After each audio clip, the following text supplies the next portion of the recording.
اللہ کے نام سے شروع جو نہایت مہربان رحمت والا ہے۔ مجھے اس شہر کی قسم جبکہ تم اس شہر میں تشریف فرما ہو، اور باپ کی قسم اور اس کی اولاد کی، یقیناً بے شک ہم نے آدمی کو مشقت میں رہتا پیدا کیا۔ کیا آدمی یہ سمجھتا ہے کہ ہرگز اس پر کوئی قدرت نہیں پائے گا؟ کہتا ہے کہ میں نے ڈھیروں مال ختم کر دیا۔ کیا آدمی یہ سمجھتا ہے کہ اسے کسی نے نہ دیکھا؟ کیا ہم نے اس کی 2 آنکھیں نہ بنائی، اور 1 زبان اور 2 ہونٹ، اور ہم نے اسے 2 راستے دکھائے؟ پھر بغیر سوچے سمجھے کیوں نہ گھاٹی میں کود پڑا؟ اور تجھے کیا معلوم کہ وہ گھاٹی کیا ہے؟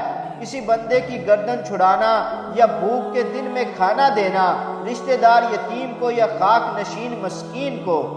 پھر یہ ان میں سے جو ایمان لائے اور انہوں نے آپس میں صبر کی نصیحتیں کی اور آپس میں مہربانی کی تاکیدیں کی، یہی لوگ دائیں طرف والے ہیں، اور جنہوں نے ہماری آیتوں کے ساتھ کفر کیا وہی بائیں طرف والے ہیں، اور ان پر ہر طرف سے بند کی ہوئی آگ ہوگی۔ اللہ کے نام سے شروع جو نہایت مہربان رحمت والا ہے۔ سورج اور اس کی روشنی کی قسم، اور چاند کی جب وہ اس کے پیچھے آئے، اور دن کی جب وہ سورج کو چمکائے، اور رات کی جب وہ سورج کو چھپا دے، اور آسمان کی اور اس کے بنانے والے کی قسم، اور زمین کی اور اس کے پھیلانے والے کی قسم، اور جان کی اور اس کی جس نے اسے ٹھیک بنایا، اور پھر اس کی نافرمانی اور اس کی پرہیزگاری کی سمجھ اس کے دل میں ڈالی۔ بے شک جس نے نفس کو پاک کر لیا وہ کامیاب ہو گیا، اور بے شک جس نے نفس کو گناہوں میں چھپا دیا وہ ناکام ہو گیا۔ قوم سمود نے اپنی سرکشی سے جھٹلایا۔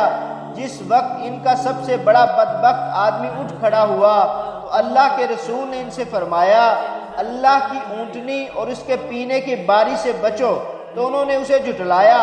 پھر اونٹنی کی کوچیں کاٹ دی تو ان پر ان کے رب نے ان کے گناہوں کے سبب تباہی ڈال کر ان کی بستی کو برباد کر دیا، اور اسے ان کے پیچھے کرنے کا خوف نہیں۔ اللہ کے نام سے شروع جو نہایت مہربان رحمت والا ہے۔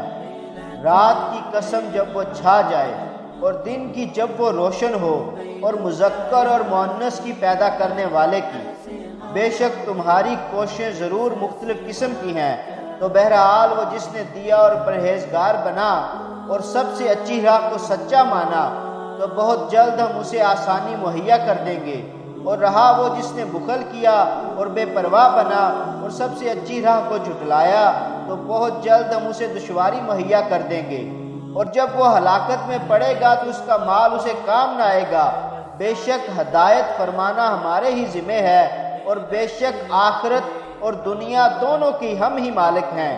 تو میں تمہیں اس آگ سے ڈرا چکا ہوں جو بھڑک رہی ہے، اور اس میں بڑا بدبخت ہی داخل ہوگا جس نے جھٹلایا اور منہ پھیرا۔